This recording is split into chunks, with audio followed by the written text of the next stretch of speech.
Okay, it's 2 o'clock, so we'll call the meeting to order. Just in case anybody wants to address the bylaw in the public hearing, there's a sign-in sheet for that there. Thank you for the reminder. So there is a sign-in sheet for the public hearing. If anybody wants to speak to the matter, I'll call the meeting to order, and the first item of business is the declaration of pecuniary interest or conflict of interest. Is there any matters on today's agenda that anybody has a conflict with or pecuniary interest in? I see no indication of such a declaration, so we'll move forward. You have the agenda in front of you. Is anybody care to adopt the agenda as presented, or Councillor Lloyd? Is there any discussion? Okay, seeing none, I'll call the question. All in favor of adopting the agenda? That's carried. Then we have item 3.1, regular council meeting minutes of June 25th, 2018. Councillor Chapman. Thank you very much, Your Worship. Just a point I made at on the last council meeting in the minutes. The reflection was about property taxes over rather than assessment. So when people are trying to budget, they're budgeting for property tax or an increase in taxes, and not so much about the assessment. Is there a point that you wanted? So the wording that would be that are trying to budget for property taxes. Okay, so your bullet point in section number 4.1, item 175. That is correct. Your first comment.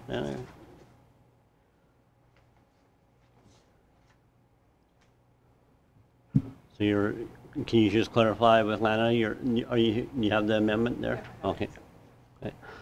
Is that the only? Okay. Would you like to move the minutes as amended then? I'll move as amended. Thank you. Okay, Councillor Chapman moves. All in favor? Okay, and then we have item 4.1, the solid waste pickup.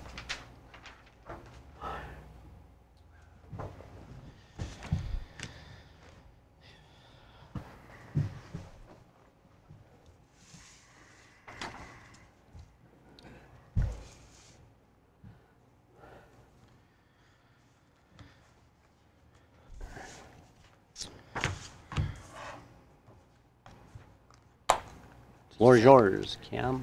Thank you. Okay, so thank you for having me. I am tasked with speaking to this, as both Cindy and Spencer are away this week. So as council is likely aware, there was a survey with respect to solid waste pickup, which was put forth to the residents of town. That survey had a fairly strong response rate, 424 responses, which particularly for a survey which is really household based is a fairly strong response rate. I believe it's about 13% of households responding to that, with a relatively straightforward, I think, response to those questions, as council would have seen from their fairly extensive report on the subject. With respect to the issue, council is requested to consider with respect to the future pickup of solid waste in town.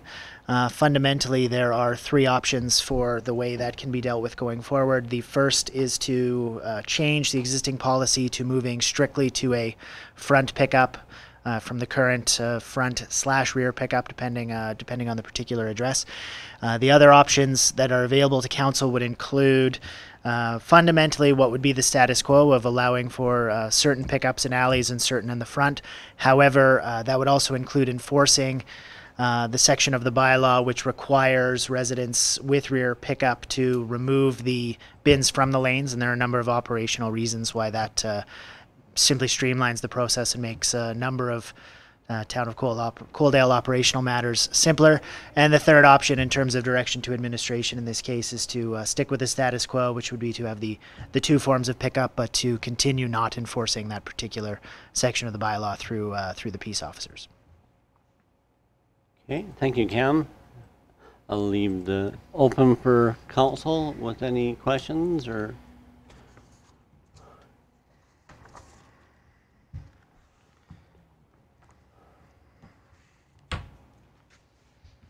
Fairly straightforward.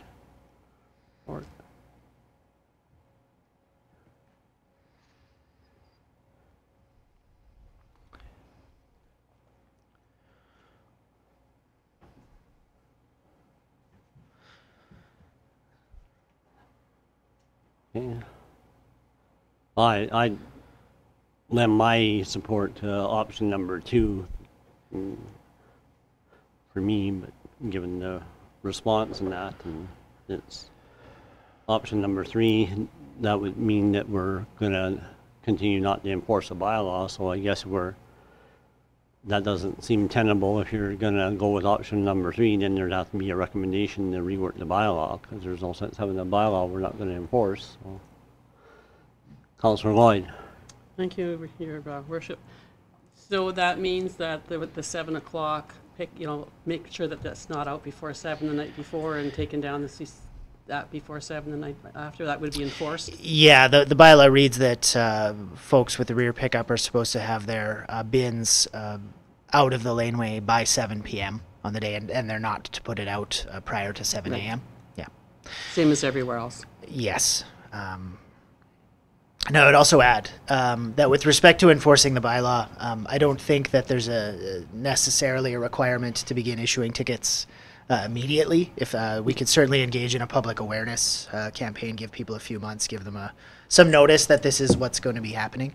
Ultimately, there's no sense that, I believe it's a $50 fine in the bylaw, so it's not something that's,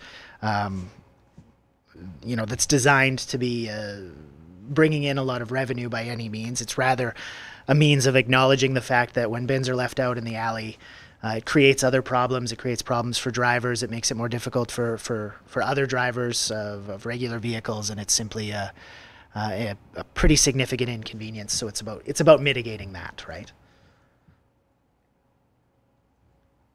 Kaylin? I'd just like to make a quick comment on the enforcement aspect, regardless of which option is chosen. For those streets that currently have front side pickup, there's a much higher rate of property owners putting their bins back after garbage day than is the case with those with alley, simply for the fact that you got to park your car on the street. You want to get the bin out of the way. It blows around a bit more. What we find is, in terms of the bin enforcement, there's a lot more people that leave them out who have rear side pickup. So if we're going to look at the enforcement aspects, I'd like to spend a little bit more time on strategies, because once a week it is like Groundhog Day. Residents are much less habitualized to put the bins away for alley pickup locations. So I just like to point that out before we start talking about different enforcement aspects. Mm-hmm. Well, my point about number 3 is it specifically says with no enforcement. And I wouldn't endorse the fact that you would not enforce the bylaw. That's all. And I agree with Cam that you don't necessarily have to come down with a heavy hand to the law either. And I believe that partly reiterated in the sense that there are public engagement strategies, just like when we declare a snow route and whatnot. When town staff are gonna, if we have an organized attempt to, do back alley repairs or whatnot, you can advertise that and make sure that people are aware that, in section A or zone 1 or whatever, there's scheduled alley maintenance and whatnot, and be more vigilant about removing your recycling bins and that. Councillor Pauls? Thank you, Mayorship. I like option 1 because, number 1, people have to move their bins back in. And number 2, those big trucks trying to navigate through them alleys, we've seen what happens. They smash into fences and they have no, they can't help it. Our alleys are getting fixed, but I think they need probably at least a year of actually working on them to get them so they're solid enough so that when they go across there with their tandem axle trucks, that they don't just dig it all up again like it was this spring. I think it needs a year. Thanks. Councillor Lloyd? Thank you, Your Worship. I think there's very strong feelings out there that people don't want it in the front, that have it in the alleys. And I think this will give them a chance, okay, if they really want it, that they are going to put them away. Maybe that'll give them a little bit incentive. If we just give them another year or something to figure that out. I think I like option number 2. And Councillor Avery? Thank you, Worship. The result of the survey is high. Do we have any way of tracking the IP addresses? Because there could be 5 or 6 coming from one household, because each kid could have a cell phone, each parent could have a cell phone and then a home computer. So you could get maybe 5 or 6 from one household. That's because I notice in the comments, a lot of the comments are very similar. They almost seem like they're coming from a same household or being encouraged from somebody within that same household. I can't speak to what was done for this particular survey. I know, for example, on a previous survey that we've done, that we had the ability to track that, to sort it, and make sure that there's not a high volume of same responses coming from an individual household, and where there are, make sure that the responses are a little different and what have you. We found with that survey that there was no obvious example of fraud's probably the wrong word, but I can't think, but cheating on the survey, if you will. So, yeah. Okay, Councillor Holm? Your Worship, I just need to get some clarification on if we go with option 2 with additional or enforcing the bylaw. I'd just like to get some clarification from our CAO as to what he meant by going slowly on this, because if we're going to accept option 2 and we're going to have enforcement, then I think we need to have very strong enforcement very quickly on this to ensure that we're making the right decision. Kellen? In response to Councillor Holm, we've tried enforcement blitzes in the past. They are quite labor intensive. I don't know that necessarily fining and taking bins away is the best method. So my point was directed to more of option 2, where there's a lot of different ways of what enforcement can mean. And it is a huge draw. It will be a huge draw on the peace officer resources, which we can do, but that'll come at the expense of other initiatives. And that's where I wanted to have a further discussion with council on where exactly you want the service level and the time allocated, because that would be a big one. Councillor Chapman? No, thank you, Worship. I guess where I come from, just hearing what we've heard today, and yet we haven't heard from the companies that are contracted to do the pickup. I think just to reflect on what their service requires, being that there has been past experience with back alley pickups, both mostly either negative or positive, I guess, and whether that would help give some direction to front or rear pickup, just being that there has been some issues with trucks getting stuck in the mud or in the snow and that sort of a thing. So I'd be interested in hearing that. Go ahead, Kalen. Through to Councillor Chapman, we did speak with the current provider, and it's a bit of a wash. There's pros and cons. So in the winter, for example, there's snow drifts and we don't do snow removal in alleys, so that's a con. But you don't have vehicles that are parked that you have to navigate around. So it's a bit of a trade-off. They're fairly indifferent about which it is. All they requested is advance notice so that they could train their drivers on the new routes if there were any. Okay, Councillor Avery? Thank you, Worship.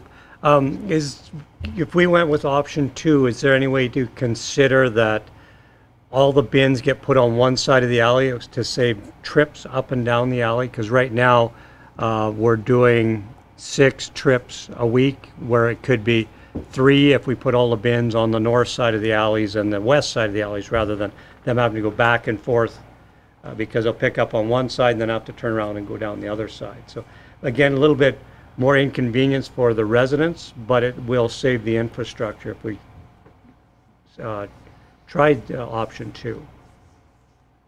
And, and that kind of, thank you for that. That kind of weaves into a bit of a point that I haven't made. Like, and around the table, this is kind of any of these options are fairly simplistic in the how we go forward with, and and that's not meant to be a criticism of anything, but when you look at it, there's probably some areas of town where if you change from back to front, then that could create a severe safety hazard kind of thing. I'm not sure. I think I read in some of the results that that they were worried about traffic and whatnot. And then there's other there's other front pickups where in the last tour that the town council had, that the actual truck kind of degraded the actual asphalt because of the stopping and that. So I mean, I'm open to changing the way we do stuff and that, but like to have a blanket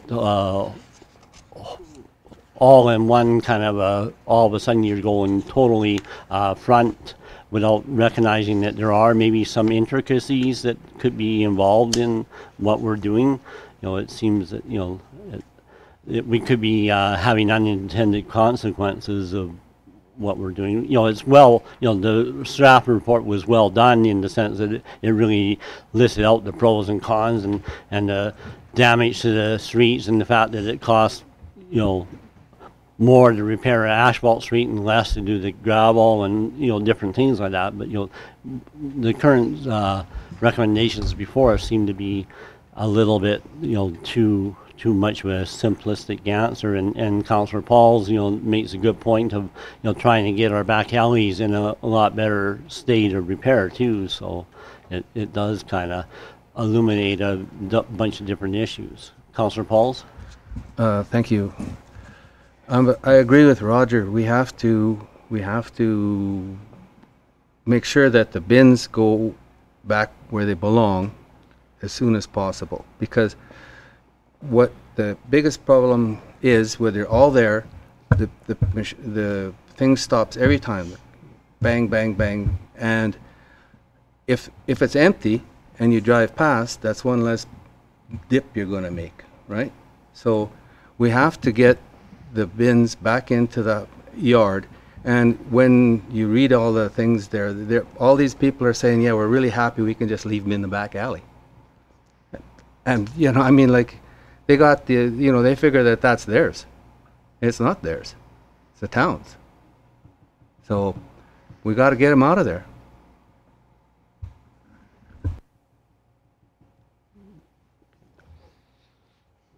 Okay. Councillor Chapman. Thank you, Worship. I think in reflection of Councillor Avery's point about the number of trips that a truck makes, and I know that there was a bit of a study done maybe even 5 years ago whereby they wanted to know how many times a truck did go down in back alleys. So if it goes down the one side to pick up garbage, on the other side turn around and come back, so that's 2 trips in 15 minutes on that one, and that's just for that one colored garbage bin. Would there be another route system that would help reduce that type of pickup, so that the garbage bins are on one side, reduce the number of trips per hour or per day that an alley would be impacted by? Okay, Councillor Avery, were you gonna? Yeah. Yeah, thank you, Worship. And I've been shown from some residents from the trips up and down the alley where retaining walls on their fence are starting to cave in. Pads on garages are starting to heave because the maintenance of the alleys is hard to keep up, and it's really starting to do damage to the properties and the property owners now.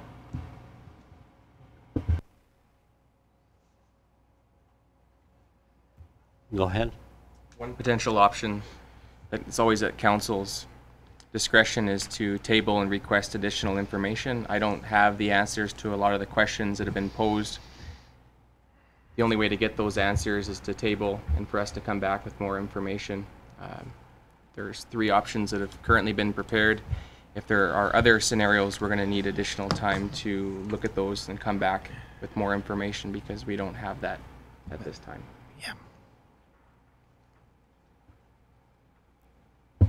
Cam? Sorry.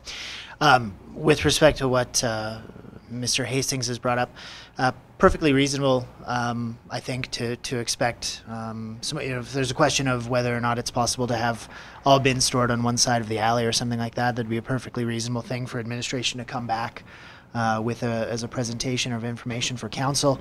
The reality is this is an issue that is ongoing.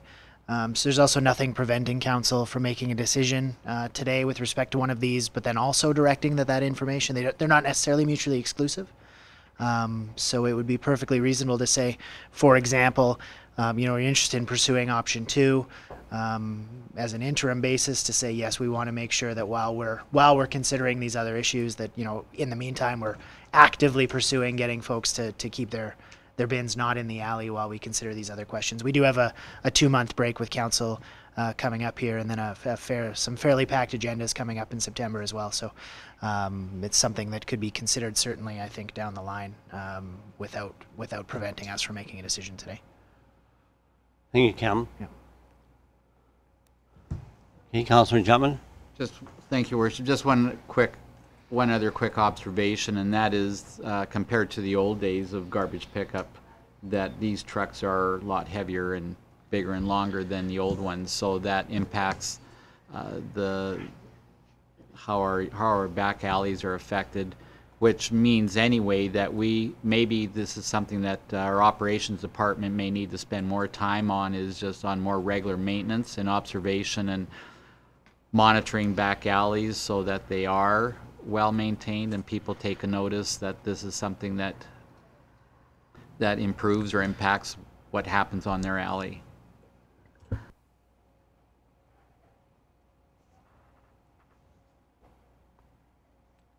Okay. Councillor Jumpman?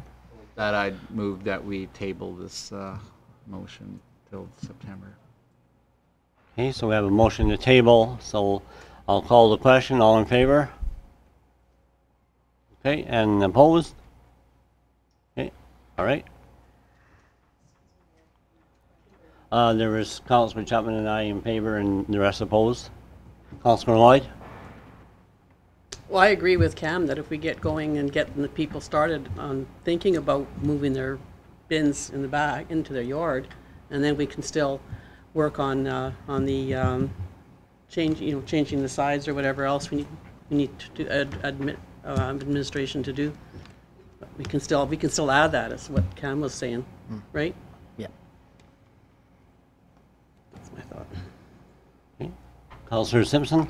I think too, if we go with number 2 in the interim and then get more data on it, because I think with the residents knowing from that survey, a lot of it was they just didn't want to bring in their garbage bin. So I think if they feel like they have to, maybe their thoughts would change. So I think if we go with number 2 with the motion to also go that for the interim until we can focus more on getting the people's garbage bins in and see if they're still for alley pickup.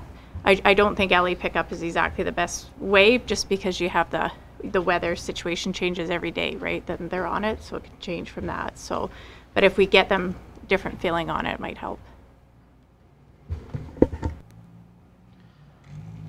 Okay, Councillor Holm? Thank you. I agree with going ahead with number 2, but the one thing that I guess concerns me a little bit is this whole subject was brought up during one of our council tours a year and a half ago, when we were driving around looking at a whole bunch of different things, and it was brought up by administration that back alley pickup was becoming quite a concern to them.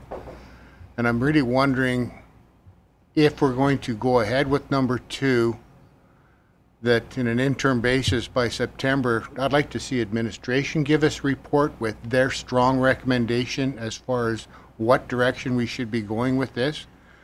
The survey is good, but not a big surprise to me that everybody who has back alley right now is happy with it. Those who have front alley are happy with it. But I think the reason this subject came up was because administration brought to council that there were some concerns that administration has with where our garbage is being picked up. And I'd like to have that brought forward to us in some detail outside of this survey, that we can make a decision on based on dollars and cents and manpower and our long-term infrastructure. Councillor Hoyt, your mic is on, or, okay, so then, willing to entertain a motion if anybody wants to make a motion then. Councillor Simpson, you, go ahead, please. So I'll make the motion to, for the interim, go with number 2, but exactly how Roger put it, have management look into it and see what the infrastructure and everything will depend on it. One thing I would like to see is if we do get a heavy rain, I would like to see administration look at it before and after, if possible, too, of an alley. Just pick one alley to go look at it before they know a heavy rain's coming, go look at it after. Okay, so you're moving recommendation number 2 with the direction of administration to come back to council in a subsequent meeting with recommendations as per Councillor Holmes' list there of the infrastructure and the dollars and cents and that. And would that also include some element of safety in, where putting bins somewhere that might cause undue safety concerns as well? Okay. You have that motion? Is that your motion, then, councillors? Okay. So we have the motion that Councillor Simpson and Roger and I crafted, kind of. So, and Atlanta has it there. So, any discussion? Any seeing none, I'll call the question. All in favor? Okay, and that's unanimous. Thank you. Okay, and then we'll give Cameron just a little bit of a. Are you doing the community bylaw as well? I am not. Okay. We're a little bit past time in that. I'll open up the public hearing for the Community Centers Bylaw 741R06-18. And I don't see anybody is listed on the sign-in sheet, so I'm expecting that nobody in the gallery wants to speak for or against. Lana, go ahead. Thank you, Mayor, members of council. Further to the June 25th council meeting, Councillor Holm had passed motion to approve first reading of Community Standards Bylaw 741-R-0618 as presented and proceed with a public hearing scheduled for today, July 9th. There were 7 amendments that were proposed at the June 25th council meeting that reflected on fire use during a ban as well as fines relating to that. I'll go through and read them if that's okay. Yeah. Section 502 was an addition to the general prohibition section. Effective April 1, 2018, annexed lands with approval of a Town of Coaldale burning permit issued by the fire chief or designate shall allow open burning outside of item 506, which references fire pits, for a period of 3 years, ending April 1st, 2021, or as otherwise directed by council. The second amendment was also in section 502 relating to general prohibition. Upon declaration of a fire ban issued by the Town of Coaldale, all burning is prohibited and all burning permits are invalid. Any person who ignites or allows to burn a fire while a fire ban is in effect may be found in violation of the bylaw and subject to penalties as described in Schedule A. Section 503 was an amendment to all fires must be supervised section. A person who builds, ignites, or allows a fire on a premise must be a minimum of 18 years of age and competent ability, and the fire must be supervised at all times. Sections 502 to 506, there were amendments to 5 sections relating to the penalties. There was increases in all 5 of those, as well as the addition of the burning during a fire ban, which was an addition to the bylaw. Appendix A was an addition, the Coaldale burning permit. Please note the burning permit referenced in this section can be found in Appendix A of the bylaw and is for information purposes only and not to form part of the bylaw. Section 206D, amendments to control of weeds and unmaintained vegetation of premise on property. No owner or occupant of private property shall allow any vegetation overhanging a sidewalk, boulevard, roadway, or alley, or to reach a height of no less than 3 meters above the sidewalk, boulevard, roadway, or alley. And Section 206G, amendment to control of weeds and unmaintained vegetation of premises or property. To reference regarding corner lots, including a clear vision triangle for corner lots of all uses. On a corner lot, nothing shall be erected, placed, planted, or allowed to grow in such a manner as to materially impede vision toward a height of 0.9 meters and 3.0 meters above the center line grades of the intersecting streets in the bounded by property lines of such corner lots and line adjoining points along the said property lines.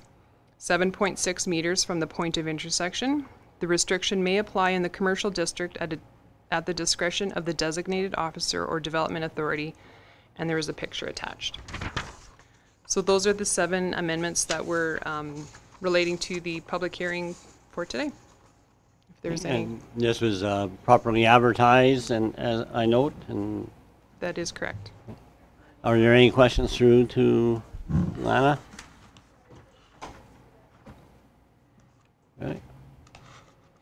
Councillor Holm? Second reading?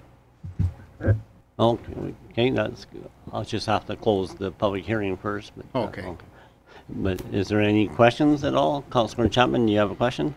Yeah, thank you, Worship. Through to Lana, the last amendment, just the final sentence in that amendment about the restriction applying to the commercial district. That is correct.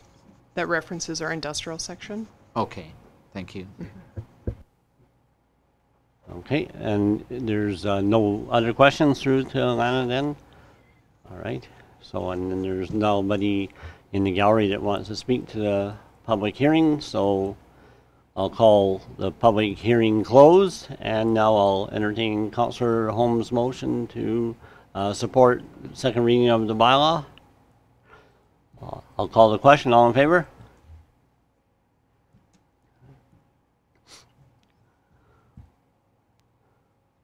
Councillor Holm. Third reading? Okay, Councillor Holm supports third reading of the bylaw. Any discussion? Seeing none, I'll call the question. All in favor? Okay, that's carried unanimously. Thank you. Thank you.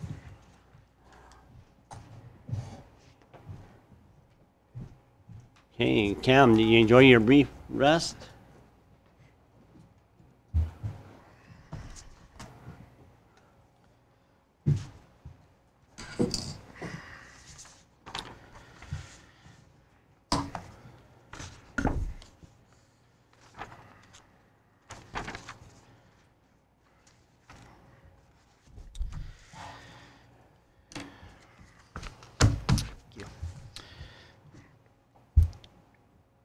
The floor is yours, Cam. Thank you. So as Council is aware, at the June 25th regular meeting of Council, administration was directed to procure a legal opinion on the subject of prohibiting the sale and consumption of cannabis in town. And in so doing, we elected to seek out a legal opinion from a firm that was well established both in the fields of municipal law and also the emerging field of cannabis legalization in Canada. We have secured a legal opinion for Council to consider from Brownlee LLP, which is amongst the major municipal law firms available in the province of Alberta. And that firm has a number of individuals within it that have been very actively involved in the cannabis legalization front on the national level for some time, including both on the private side and the public. So in so doing, we did secure an opinion from Charlotte St. Denis, who has provided such to us. Now, all legal opinions are provided to a municipality with the opportunity for council to discuss those in a closed session. So you'll note that our recommendation has council considering moving to a closed session simply to discuss the legal opinion which we provided. The legal opinion will ultimately be publicly available. That'll be available on the website in relatively short order. But in advance of that, council does have the opportunity to review it and ask questions and that sort of thing. With respect to the opinion itself, the fundamental conclusions of the opinion are fundamentally as such. Consider that the issue of cannabis legalization is really two issues, two really separate issues. There's the land use bylaw side of the equation, which is the sale of cannabis. So that would be with respect to the establishment of retail establishments within town, the possibility for council to consider limiting the number or limiting the location to certain zones or buffers from various types of things, parks or childcare facilities, limiting hours of operation of those facilities, that sort of thing. So that's the sales side of the question, the land use bylaw side of the question. And then there is the issue of consumption, which is regulating the consumption of the product, whether that be regulating on public property or private property or that sort of thing. So the legal opinion provided does provide a snapshot of both of those issues. With respect to the land use bylaw question, the opinion provides that council does have the opportunity to fundamentally prohibit the sale of cannabis within town. There are some caveats to that in terms of whether or not that would be a permanent restriction. However, it does seem from a legal perspective that if council so chose to prohibit the sale completely within town, that there would be mechanisms within the land use bylaw to do that. With respect to the question of consumption, the legal opinion provides a fair degree of clarity with respect to that and indicates that council does have the opportunity to prohibit the consumption of the product on public property within town. However, the opinion suggests that the prohibition of consumption on private property, including outdoors on private property, is not within the power of council through their bylaw process. Okay, are there any questions through to Cam?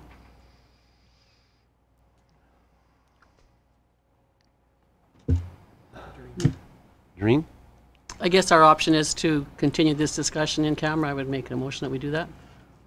So Is you're, that right?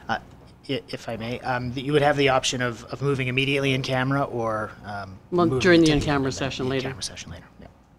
so you're tabling, you request to table this later in the agenda then? Mhm. So I have a motion by Councillor Lloyd that we table the discussion, this matter to the in-camera portion of the meeting. So table, Councillor Holm? I just got the one question then is, am I hearing that it's mandatory that we have to have this discussion on the legal matter in a closed session? Or is that up to us to make that decision? Because if it's up to us to make the decision, then I would like to have this discussion in an open session. Because I want, if the town's gonna pay for the legal opinion and the taxpayers are the ones that are gonna be in this, then I think that it's up to us to allow the taxpayers to understand what our decision is in an open session. Should I respond, or Kaylin, or? Go ahead, Cam. Yeah, so it's up to council whether or not they move to a closed session to discuss it. Fundamentally, the opinion will be made available publicly. It's simply a question of whether or not discussion on the opinion be moved to a closed session to allow for that sort of thing.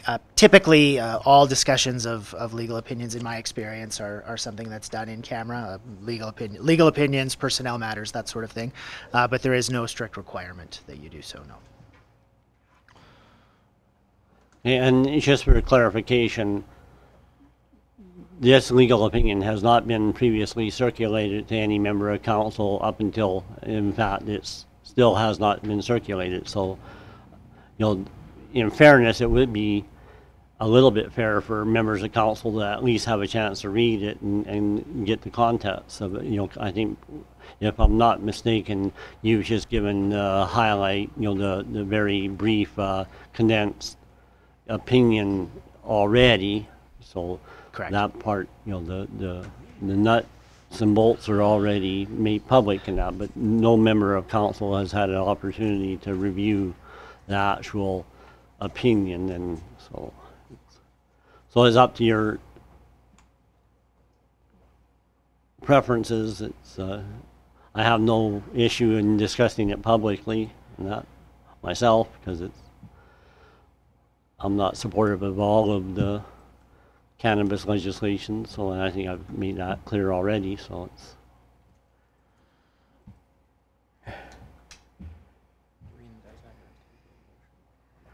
Okay, so we have that tabling motion by Councillor Lloyd, and so I'll call the question on Doreen's motion to table. All in favor? Okay, 3. And opposed? Okay, and you get that, Matt? Okay, all right. So then, I think, council's earlier direction to administration was toward the more restrictive parts of our bylaw, and I think that the bylaw is already informed in that manner of the public consumption. I mean, I think the earlier direction was to allow it on private property, as per what I'm hearing the legal opinion already says that you can do. Is that right? I'm sorry, what, our previous recommendations? Well, the previous, I think the direction of the council was, Councillor Simpson, I think, made the motion that, that the bylaw might reflect the consumption only on private property already? So originally, administration was directed by council, forgive me, I don't recall the exact date, but was directed by council to prepare consideration of a bylaw which would have restricted consumption to private property indoors. Oh, okay. Upon consideration of that bylaw, there was a motion to allow it on private property, both indoors and outdoors, which is fundamentally what the law firm is saying is the most restrictive that the municipality is eligible to be. So that is fundamentally what would need to be discussed. Now, in the report, we do highlight, and this is relatively important, given the timelines that we're looking at and with the council meeting breaks. There is a meeting September 4th where we will be likely required to consider first reading of bylaws, both on the land use side with respect to sales and also on the consumption side with respect to this matter. The reason for that is that as part of the public engagement strategy that was set forward on this particular file, in advance of a public hearing, there is to be an additional open house, which we would look to schedule the week of September 10th, which we could then report on to council later in September in advance of an early October presentation for second and third reading of a bylaw. So we start to get, with advertising requirements and the additional public consultation and that sort of thing, when council does reconvene in September, we will have to move relatively quickly on the file. So without the one thing that bothers me about the public consumption is, and it's been brought up a number of times, is the sort of the nuisance factor or the toxicity of the secondhand smoke kind of the recreational use of it, but there's really no way to, like, in these early days of this legislation, is there any wording around how you can control that kind of, I'll say for lack of better words, the nuisance factor or the unwanted desire of the secondhand smoke in other people's property type thing? There's always an opportunity for the municipality to consider nuisance regulation. Fundamentally, the opinion that's provided basically suggests that the nuisance factor associated with the consumption of the individual consumption of this type of thing is, while it may be a nuisance, isn't significant enough to sort of meet the criteria of the MGA in terms of the municipality's ability to restrict legal action on private property. So there's a lot of things that are, could be considered a nuisance, but it has to meet some sort of threshold in order to be something where you can fundamentally restrict people's ability to do that. And in their professional opinion, this doesn't qualify. So.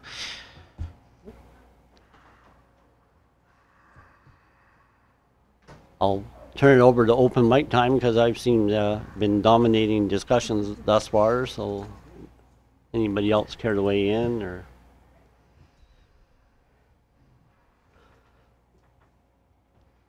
I think, with respect to the legal opinion, I fully support the public dissemination of it in a due course, but I would want council to have the benefit of being able to review it and whatnot before it, is made, open, available to the public, so that we have a proper amount of time to review same,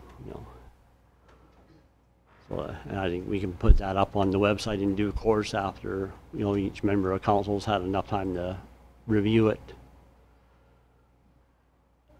So is there any, is council on the same page of what we already more or less discussed, or, what direction do we want to give administration?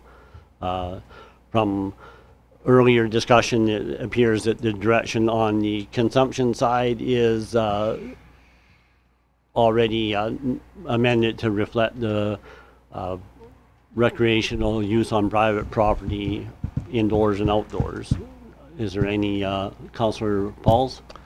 Thank you, Mayor. I really can't see how we can actually do anything without at least getting, we've got to be able to read this before we can do anything. I mean, we should just put it off until we can at least get the information. If we have to get a special meeting one day during the month, fine, but we still have to know what we're dealing with. Thanks. Thank you. Councillor Avery? I agree. It's either that or let's have the report now so we can take a look at it to make a decision. So as it sits right now, I make a motion that we receive this for information until we get the opportunity to review the legal opinion. Okay. So you're making that motion? Yes, sir. Okay, so please reiterate it. I kind of... A motion to accept this as information until we have the opportunity to review the legal opinion that has been provided. Okay. Here we have that motion by Councillor Avery. All in favor? And any opposed? Okay.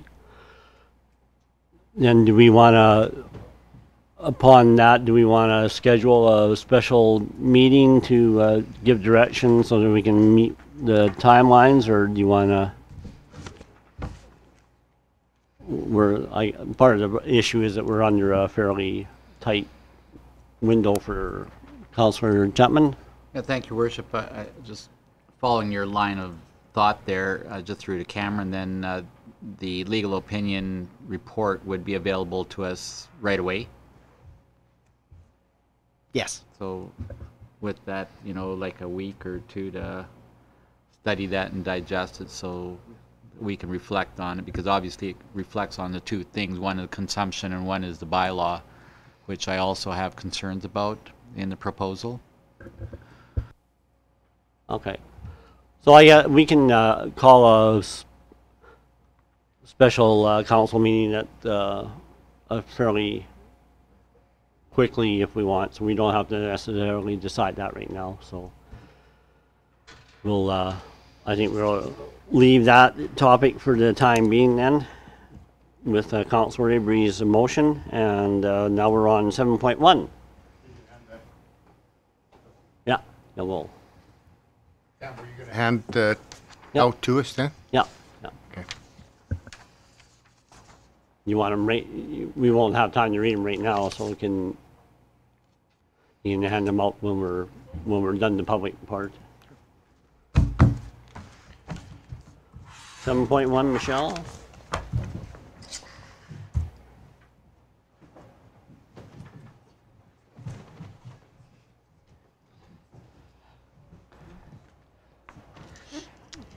So I have before you, Council, where we were at as of the approximate midnight of June 30th for collection of taxes. So we were lower than we were the previous years, so that's always a good thing. So we're still diligently working to collect money still coming in right now, but we'll be sending letters out in about a couple months to remind people that taxes were due in June.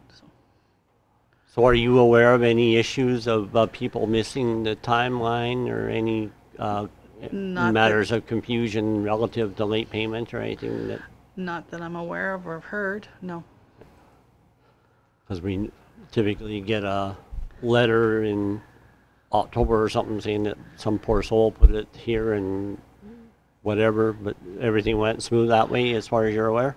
Yes, and we also have the camera up at the drop box as well for when people say they do or do not drop stuff off. And it was checked twice, so. Okay.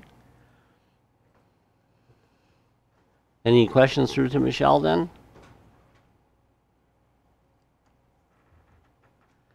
Thank you very much for that report, Michelle. Receive that for information. Councillor Chapman moves. All in favor? Okay. And then we have 7.2.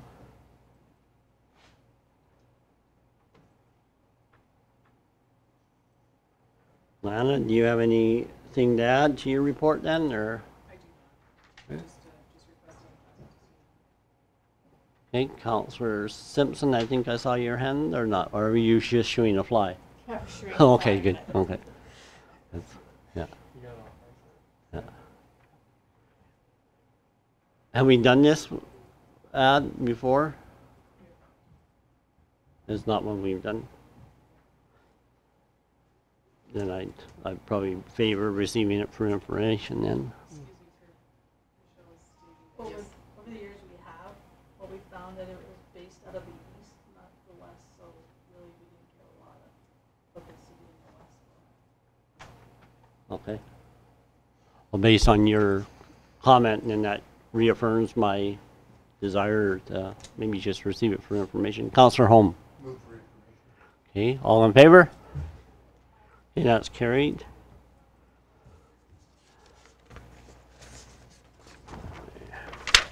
Then we have item 7.3, the bank reconciliation.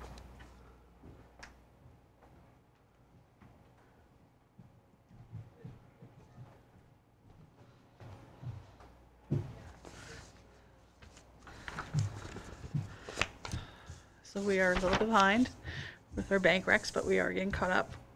So before you are there's 4 bank recs in front of you, 2 are GICs and 2 are actual banks. So I'll show you where we are at.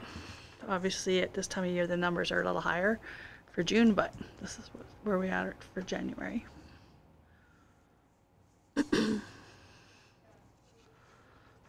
Any questions through to Michelle?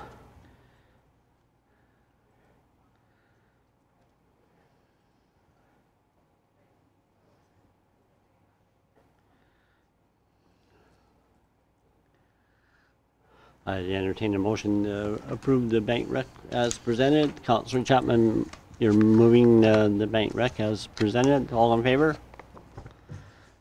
Okay. And then the budget schedule. So we have an ambitious budget schedule here for council to try and get online for splitting up our capital and our operating budgets so that council has enough time to make decisions rather than try and do it all at once. Before you is the schedule that we have put in place as with the help of Rick Robinson, obviously, and it's for council to know in ahead of events time and when they'll have to schedule some of their meetings. So if there's some of these are with conflicts, we'll need to know sooner than later because we'll have to adjust the schedule accordingly. And I'm just looking for approval to attempt to do the schedule as is, if at all possible. Did everybody have a chance to look at their forward calendars? And does anybody have any issues that they're aware of at this point in time? Councillor Simpson? I believe I would probably be gone the 29th and the 30th for that capital budget.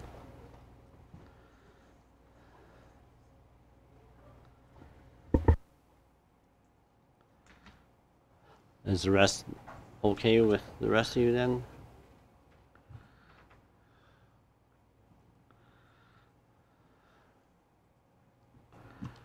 All right. For myself, I know that everything, all dates are pending, but nonetheless, if the meetings are in the afternoon, it's tough for me. Mornings are tighter. I'm expecting that you're looking at an afternoon. From what I understand, Rick is thinking all day, but we'll have to massage it according to schedule of councils. Normally we were doing 4 hours at a max, but I'm not quite sure what council's schedule is going to look like. He's used to doing it in 3 days, all of it done, and you're done, but that might not be possible this year, at least, for sure, because it's so new for everybody. Same with Captain K. Dylan, go ahead. Respect to the capital, August 29th and 30th. I believe the intent would be to do that in 2 4-hour segments. So that would be afternoon or evening, early evening or late evening, depending on council's availability. That was the intent. So I don't think any more than 8 hours of time would be required for that segment. Yeah. Go ahead. Thank you, Worship. I think through to Kaylin and Michelle, I appreciate Rick's hard work, and I'm amiable to meeting, early at least for myself, I can early afternoon for 4 hours or however you would like to reflect that. Afternoons are the easiest times for me.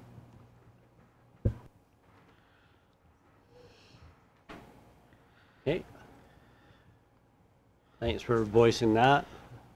So, so I guess with some fine tuning on that, roughly speaking, I think we're in agreement with the budget schedule as presented. So maybe if council so wishes that we adopt the recommendation that council approve the proposed budget schedule as presented. Okay, Councillor Chapman, all in favor? Any So opposed? No? No. So would Everybody council- unanimous then? Yeah, yeah.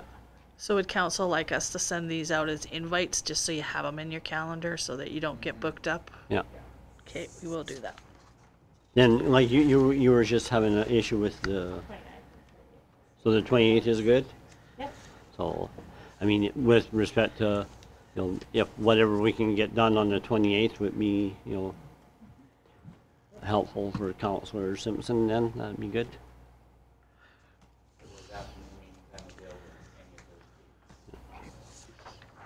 Okay. Good. And then we have item 7.5.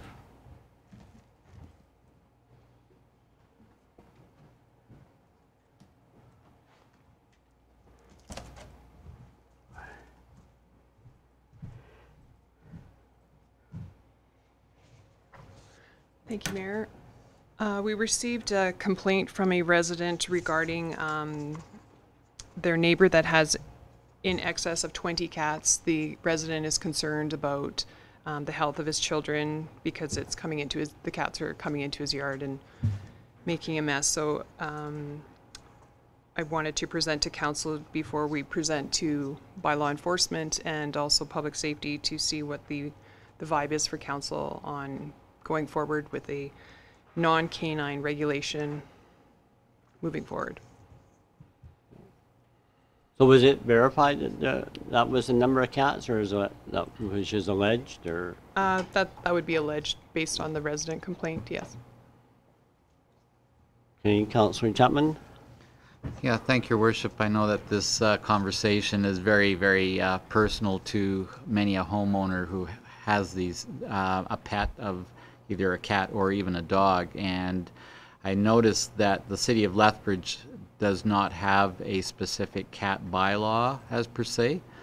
They have some overarching statements about licensing or keeping your pets at home and observing how they travel around the community and not to feed them and that sort of a thing. But the city of Calgary does have a fairly progressive bylaw that we should research. I know that the town of Three Hills has a very progressive animal control bylaw, which means that it's sort of overarching, including cats and dogs. Although with cats, again, it's somewhat subjective. It seems to me they've copied their bylaw from the city of Calgary for the most part, because it does include the act in there. So the one thing that really is quite interesting in an animal control bylaw is that most of these bylaws do reflect the fact that service animals are maybe exempt from certain conditions, and also pets that are using public water areas for swimming purposes and that. So I think that there's something that we should look into if we're going to really look at this bylaw and do an overarching thing. But the cat bylaw in and of itself is very, very, very personal. So I would move that council direct administration to research other municipalities for non-canine regulations. Any discussion? He moves a recommendation. The recommendation is a direct administration to research other municipalities for non-canine regulations.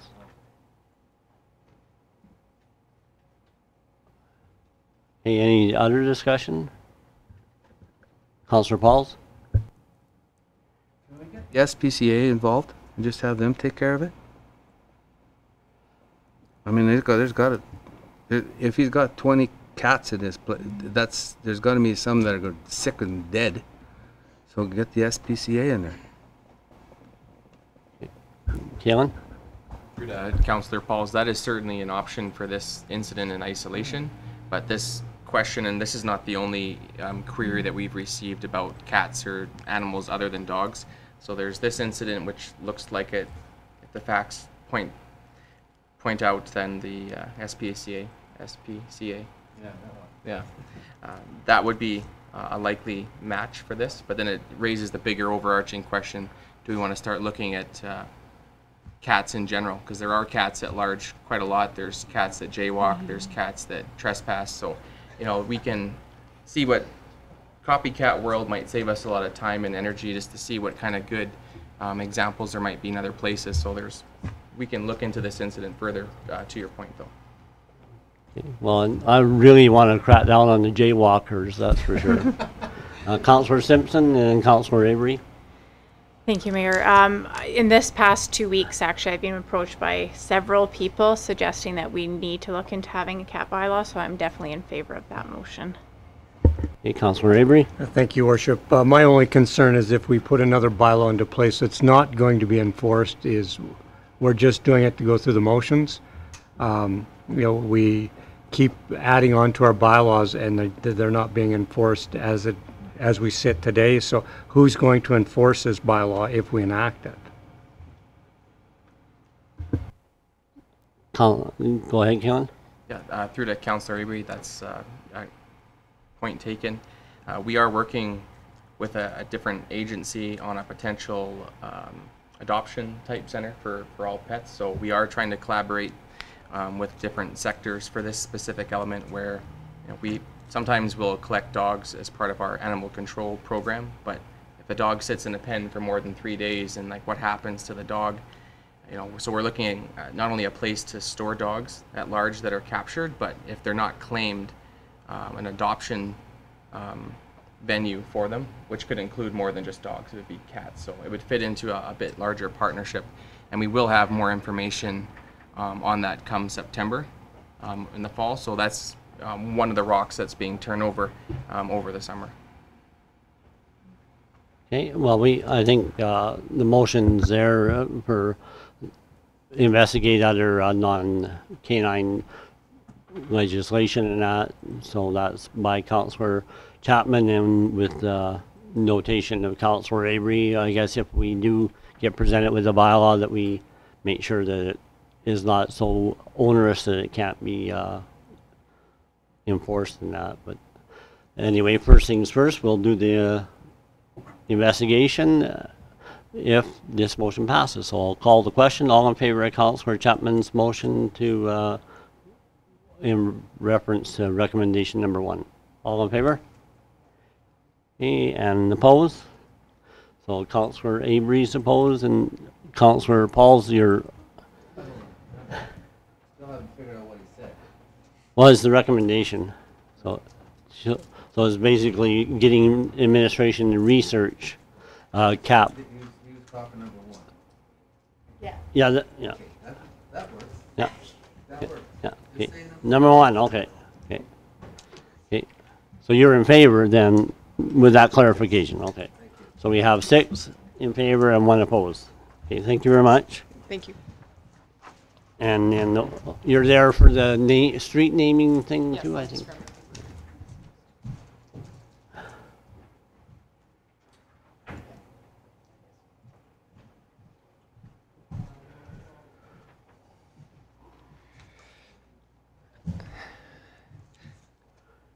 We were presented with an inquiry from a resident about naming a street after a former community member, and it was noted that we do not have a street naming policy in effect that would include the process application at the request of a resident. We do for developers, like community developers, so it was my recommendation that council approve the draft street naming policy that is included before you today. Or any amendments or questions?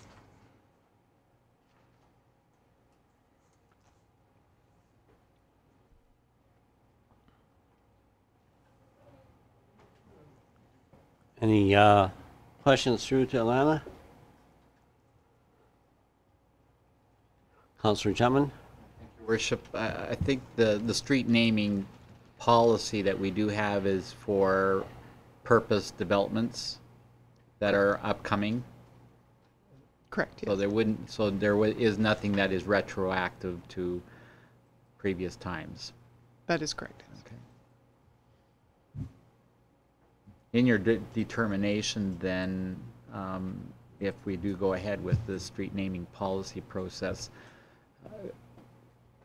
what I've seen from the city of Lethbridge is quite good, and that is that they've kept the current street addresses, for example, in the downtown or the London Road area, Right. but would have a subsequent small name underneath that would be reflective of a previous era. Right. And so it may be something worth researching. I believe. Well, just to clarify, within the package is actually a proposal Yeah. for, so I think the matter at hand right now is, is that there's a section on the report here that deals specifically with the renaming of streets? I've seen that. Yeah, thank you. Oh, okay, so then are you suggesting that that isn't robust enough on that, or what? I wasn't quite sure what you were alluding to. I think we should go ahead with this idea. Oh, okay. Councillor Simpson? I'll make a motion to go with option 1, to approve the draft street naming policy. Okay, any questions or discussion? So we have a motion by Councillor Simpson to go with recommendation number 1. Okay, Councillor Holm? Just the one concern I have, and it's been brought up by some of our emergency personnel. Names are never easy to find where you're going. I like our system the way it is right now, where it's streets and avenues. It's very simple for first responders to get to it. It's easy for me as a citizen to know what part of town I'm trying to get to without trying to find a name. Trying to find my way around West Lethbridge is almost impossible because I haven't lived there for 30 years, and you can name a street or a neighborhood over there and I have no idea when I get to the top of the hill whether I turn left, right, or go straight ahead. So I'm not in favor of having names. I believe we should be staying with our existing of streets and avenues and keep it simple.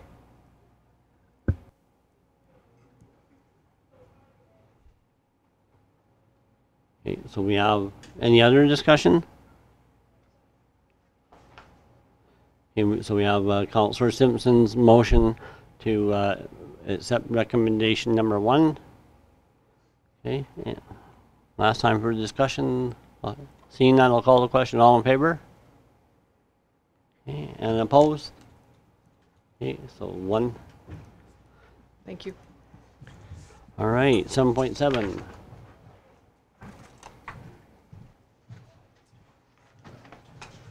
Kalen.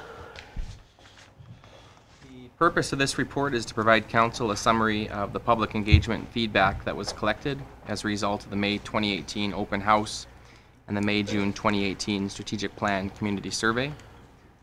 You'll recognize this document, the strat plan that was worked on in the November council strategic planning retreat of 2017. We posted a couple of open houses as well as posted the content of the survey online for individuals to review and to provide comment on. Included are the comments categorized according to the departmental area of the strategic plan, as well as the survey results generated from our software.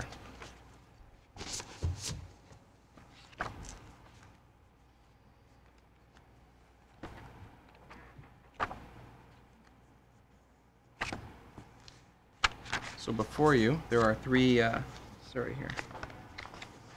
potential options in terms of how you can proceed to formally adopt the Council Strategic Plan of 2018 to 2021. And the three options are that Council accept the results of the public engagement as information, and you've got one of two choices from there, that you can approve the 2018-21 Council Strategic Plan in its current form, or approve the plan with changes based on feedback received.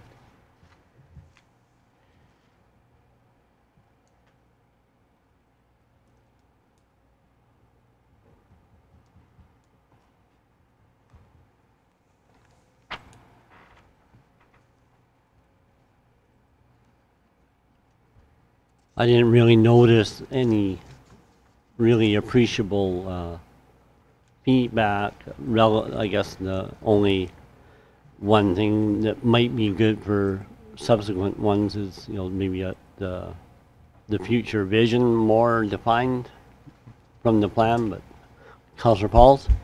I'd like to move this number 1, please. Okay, you're moving number 1? Mm-hmm. Okay, that just deals with receiving the public information for information. Yes. So we'll call that question. All in favor of receiving the public engagement for information? All in favor? Okay, and then we have to deal with number 2 or 3, I guess.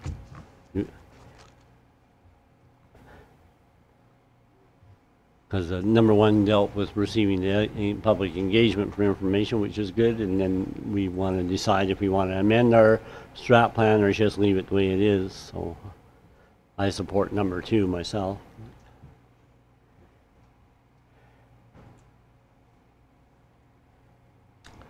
Well, so am I supposed to? Well, you can. Okay, we could add that. Okay, Councillor Pauls moves recommendation number 2. Any discussion? Okay, we have a motion to approve the strategic plan as in its current form. All in favor? Okay, that's carried. Thank you very much. Then we have a 7.8.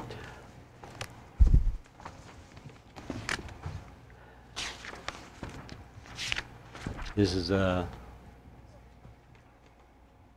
something that we've done perennially, so it's within the budget already, I believe. Is that right, Michelle?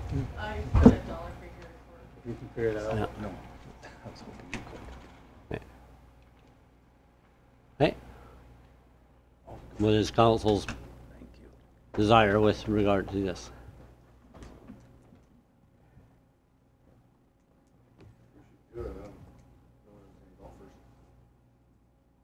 So you're moving number 2, and then we can confirm with Lana. So Councillor Holm moves option number 2. I'll call the question. All in favor? And opposed? Councillor Avery? Would you be in favor if it was a fishing tournament? Okay. And then we have 7.9.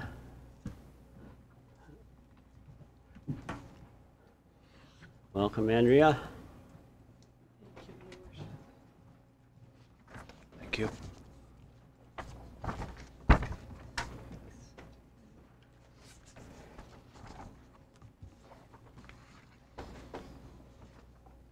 Thank you.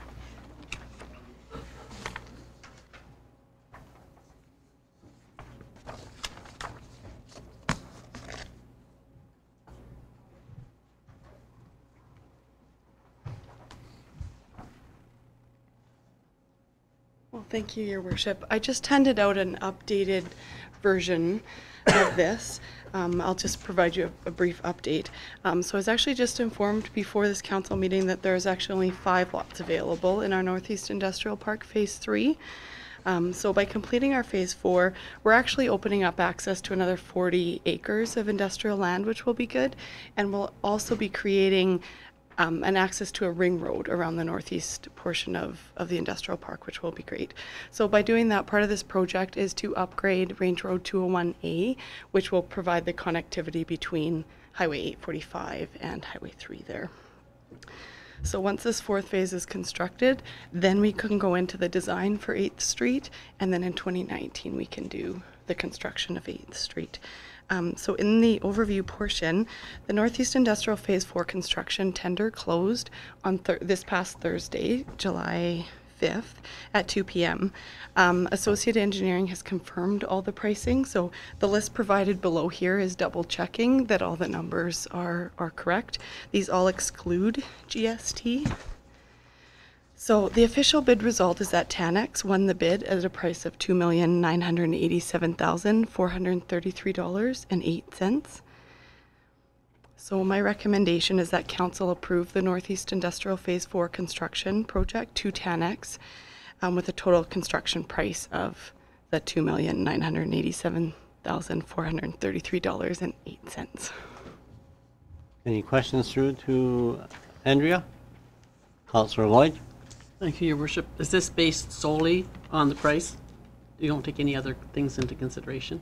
No, The reputation of the company or anything like that, just solely? Through the chair to Councillor Lloyd, this was based solely on the low price.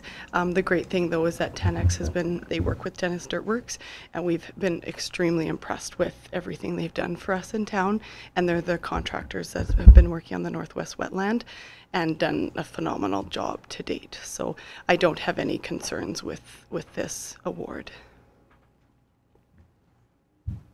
Keelan, you have your light on? You want to speak or not? I didn't have my light on, but yes, I would like to speak. Thank you. I'd just like to add a bit of a good news story.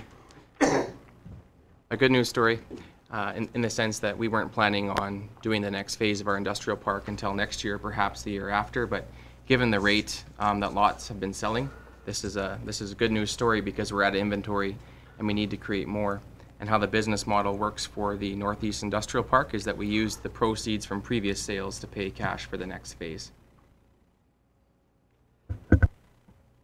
Councillor Chapman? Yeah, thank you, Worship, and through to Andrea. Thank you so much for your hard work on this. Maybe 3 questions. One, the abandoned wells that are spotted on the engineering reports, they're already registered in that, right? The abandoned wells in here? Oh, that are showing on the drawing, Councillor Chapman? Yes, they are showing, so that's part of the contract. Number 2 is the in the engineering. I'm not going to get in too far in the weeds, but I noticed some engineering that goes on in other locations where intersections are really not well drawn out, and so I think that there could be, as long as they're well covered. And number 3, this won't be part of the ring road development. Through the chair to Councillor Chapman, this contract does not include 8th Street. That would be done, the design would be done in this year and then the construction in 2019, but it would include the construction of Range Road 201A, which is that east-west portion that connects the industrial park with Highway 845. Oh, it will include It will, yes. Okay. Councillor Simpson? I make a motion to approve the Northeast Industrial Phase 4 construction project to Tannex Dennis Dirt Works with the official low bid of that number. Is that official or unofficial still? That one is on the unofficial. So what are we officially approving? The one in your staff report then? The one in the staff report I just sent out. Okay. Yeah.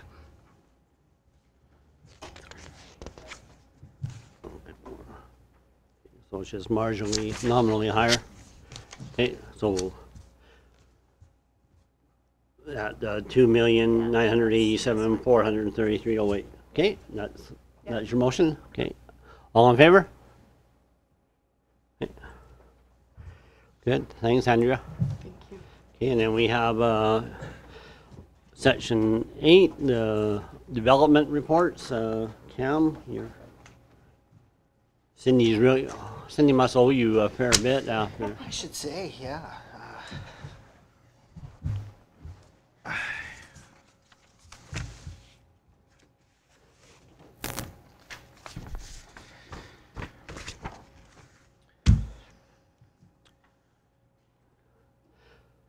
So It's up there on the screen. It's information. At this point, I'm available to answer any questions as best I can, but the information is presented here in this report. Councillor Chapman? Thank you, Your Worship. Through to Cam. The question I have is about infills. And the question I have is knocking down an old house to be replaced with a brand new house, is that an infill? Or is it? Yes, that would be my understanding, yep. So we would have a couple of those in town now, right? Or is this by certain subdivisions? It says other areas infill. Under new housing starts by subdivision.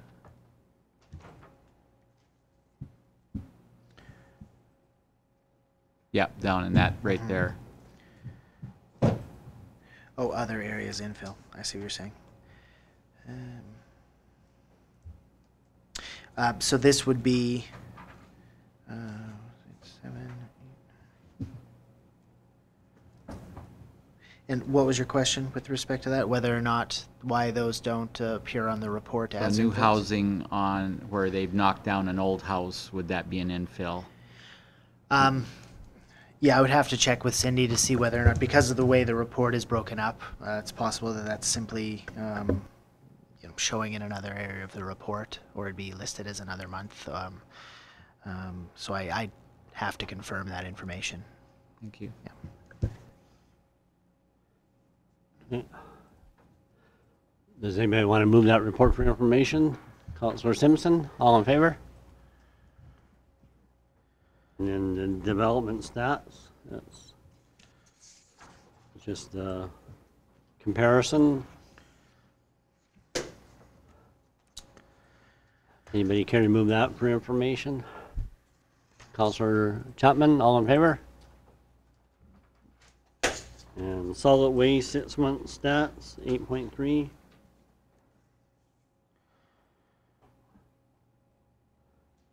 Councillor Chapman?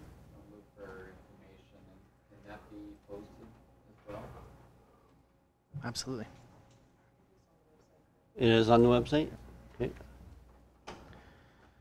Okay, all in favor? And the annual report, 8.4.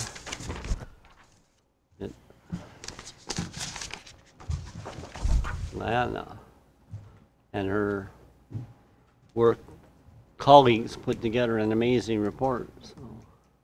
Lana was the lead singer. Yes. Thank you, Mayor. One of the focus areas contained within Council's strategic planning this fall for finance category was to provide clear, accessible information to the public about the town's financial position. And one of the ways to achieve this, Council directed administration to apply for a Financial Excellence Reporting Award through the GFOA. And one of the requirement of that was to create this annual report. So I'm pleased to present it today as a collaborative effort from our administration, and we have submitted our award. We sent it off on the 22nd of June, so we're excited for that, but we won't find out our results until Christmas, so we have some time to wait. I'm sure Santa will bring the gift that you wish. Any questions through the Lana? And just reiterate I think on my behalf and the rest of the council, I know that it took a lot of work and that, so thanks to the whole team for Thank you. their combined effort in generating what should be an award-winning report. Thank you. Okay, a motion to receive for information. Councillor Lloyd, all in favor? Thank you. And then we have 9-0, Emergency Management Legislative Framework Review. I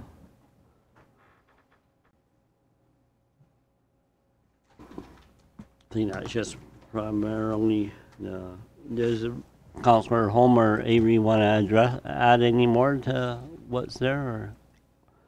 Or no? Okay, receive that for information. Councillor Simpson, all in favor? And South Grow monthly report. Motion to receive that for information. Councillor Chapman, all in favor? So then we have the council roundtable on the things that have occurred since the last meeting. So I'll lead off. I meant to lead off the meeting, but we just had a wonderful Settler Day weekend, and I think it was for our first kick at the cat for the town's perspective. I think it was a pretty stellar weekend, and I know that a lot of people in the town, employee worked hard at it. Cindy Hoffman was quite diligent in her work, and she was blessed with a lot of cooperation from community groups like the Kinsmen and the FCSS and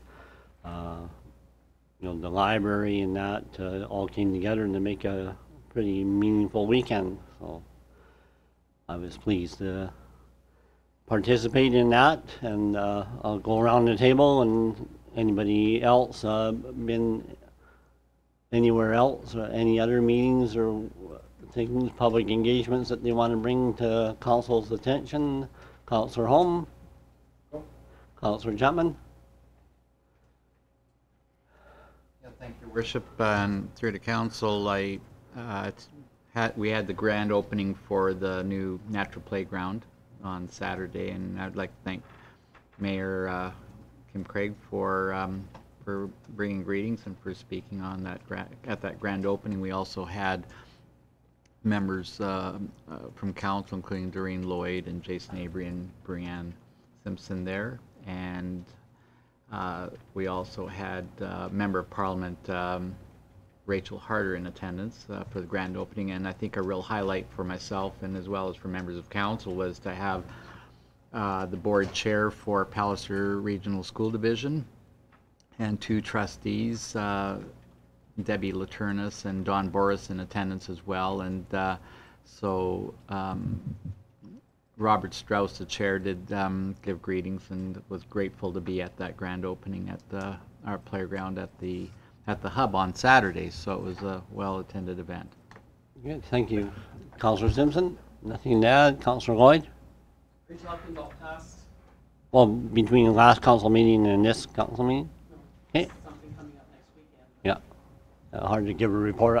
Hopefully you'll have something good to say next time when all the hard work that everybody did in the community clean up next time. Councillor Pauls? Pass. Councillor Avery?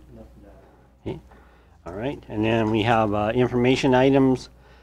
We have 11.1 all the way through to 11.9. Anybody wish to speak or address any one of those items individually? If not, I entertain an omnibus motion to receive the information items. Kellen? I just think it's worth pointing out that the town of Coaldale was the recipient of a Minister's Award for Municipal Excellence. in the category of safe communities for the emergency management training program implementation that we've done here at the town. And this is a 20-second brag moment, but one of the main reasons that we got the award is that we've got several employees within the town of Coaldale that have their incident command system, their ICS level 100 and 200 level training, as well as up to 6 individuals now with their ICS 300 level training. So that is useful for coordinating large-scale emergencies throughout all different skill sets and disciplines in an organization, including finance, logistics, public works, incident command, public safety. I might have missed one, but it's seeing where we've came from historically to where we're at now. It's been very satisfying to be part of the journey. Yes, thanks for expanding upon that, and it's good to be rewarded with the minister's award on that. So thank you to administration for submitting that as well. Any other information items, or I'll entertain the motion to receive them for information if somebody so chooses. Councilor Simpson, she's anxious to get on the highway. Any discussion? All in favor? Okay, thank you. That brings the public portion to a close. A motion to go in camera. Councilor Simpson, all in favor? Okay, and we'll just take a 5-minute break and let the streaming cycle down and all that stuff. So